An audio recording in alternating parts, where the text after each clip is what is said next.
हाजी सबू सिद्दीक ने अपनी शुगर फैक्ट्री पूरी तरह से बंद कर दी। ये फैक्ट्री इतनी बड़ी थी कि इसके जरिए बनाई गई शुगर पूरे इंग्लैंड में इस्तेमाल की जाती थी। बहुत कम लोग जानते हैं कि बाटा कंपनी भी मुसलमानों की थी, जिसे असहयोग आंदोलन के दौरान एक अंग्रेज ने खरीद लिया था। आपको ये जानकर शायद हैरानी हो कि भगत सिंह का केस लड़ने वाला शख्स भी एक मुसलमान था। बैरिस्टर आसिफ अली ने भगत सिंह का केस तब लड़ा जब कोई भी भगत सिंह का साथ देने को तैयार नहीं था। इंकलाब जिंदाबाद का नारा देने वाले हसरत मोहानी भी एक मुसलमान थे। उन्होंने ही भारत की आजादी की रूपरेखा तैयार की थी। इतिहासकारों के मुताबिक 1857 में होने वाले विद्रोह में 50,000 उलमाओं को फांसी दी गई और लाखों मुसलमान सरेआम कत्ल कर दिए गए। 1857 में दिल्ली से लेकर कलकत्ता की रोड पर ऐसा कोई पेड़ नहीं था जिस पर मुस्लिम उलमाओं की लाशें न टंगी हो। मुसलमानों ने ही भारत की आजादी के लिए पहली जंग लड़ी। मैसूर के सुल्तान हैदर अली और उसके बेटी टीपू भारत की आजादी के लिए शहीद होने वाले पहले शासक थे। मशहूर क्रांतिकारी अशफाकुल्लाह खान सबसे कम उम्र में फांसी पाने वाले भारत के पहले व्यक्ति थे। बहुत कम लोग जानते हैं कि जय हिंद का नारा एक मुसलमान आबिद हसन सफानी ने दिया था। ये नारा आज भी भारतीय सेना और शासकीय प्रणाली में सम्मान स्वरूप इस्तेमाल किया जाता है। तिरंगे का निर्माण करने वाली सुरैया तैयब जी भी एक मुसलमान थी। उन्होंने ही भारत के राष्ट्रीय ध्वज को वर्तमान रूप दिया था। कानपुर में पैदा होने वाले अजीमुल्लाह खान ने ही मादरे वतन भारत की जय का नारा दिया था, जिसमें बाद में कुछ सांप्रदायिक लोगों ने माता शब्द को जोड़ दिया। आपको ये जानकर शायद हैरानी हो कि भारत का पहला राष्ट्रीय गीत अजीमुल्लाह खान ने ही लिखा था। बहुत कम लोग जानते हैं कि मौलाना कासिम नानोतवी ने दारुल उलूम देवबंद की स्थापना अंग्रेजों को भारत से निकालने के लिए की थी। इस मदरसे का मकसद देश में ऐसे नौजवानों को पैदा करना था जो भारत की आजादी में योगदान दे सकें। रेशमी रुमाल आंदोलन की शुरुआत करने वाले मौलाना महमूदुल हसन और मौलाना उबैदुल्ला सिंधी दारुल उलूम देवबंद के ही छात्र थे। मौलाना उबैदुल्ला सिंधी ने सुभाष चंद्र बोस के साथ मिलकर भारत की पहली अस्थायी सरकार की स्थापना की थी और वह भारत के पहले गृह मंत्री भी थे। आपको ये जानकर शायद हैरानी हो कि मौलाना महमूदुल हसन ने ही 1920 में गांधी को महात्मा का लक़ब दिया था। उनका ये नाम इतना मशहूर हुआ कि पूरी दुनिया में गांधी महात्मा गांधी के नाम से जाने जाने लगे। महमूदुल हसन ने ही हकीम अजमल खान के साथ मिलकर 1920 में जामिया मिलिया इस्लामिया यूनिवर्सिटी की स्थापना की थी, ताकि भारतीय शिक्षा तंत्र को अंग्रेजों के चंगुल से आजाद करवाया जा सके।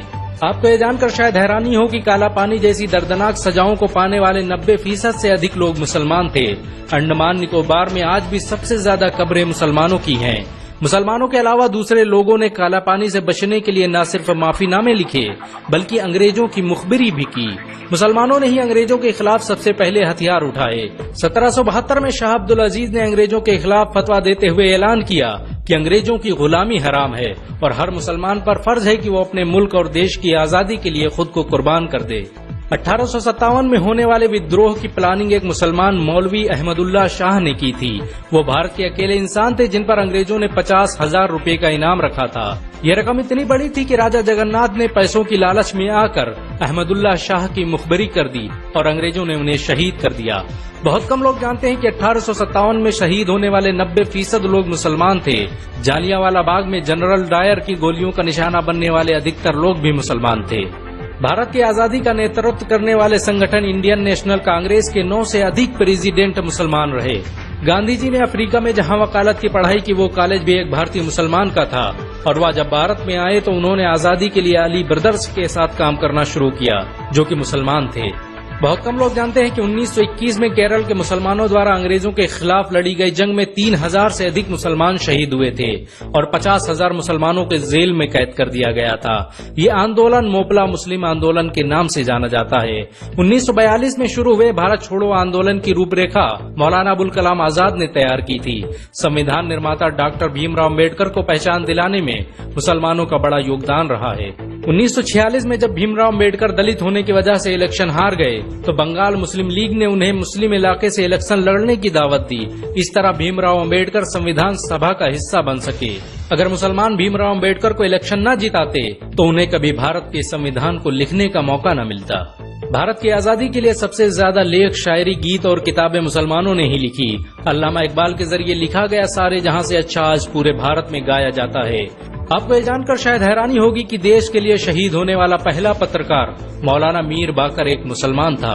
भारत की आजादी के लिए मुस्लिम राजाओं और महाराजाओं ने अपने खजाने खोल दिए। कोलकाता के हाजी उस्मान सईद ने अपना सब कुछ भारत की आजादी के लिए कुर्बान कर दिया। हाजी उस्मान की अमीरी का अंदाजा इसी बात से लगाया जा सकता है कि 1920 तक कोलकाता में बनने वाला हर स्कूल और हर बड़ी बिल्डिंग उन्हीं की थी।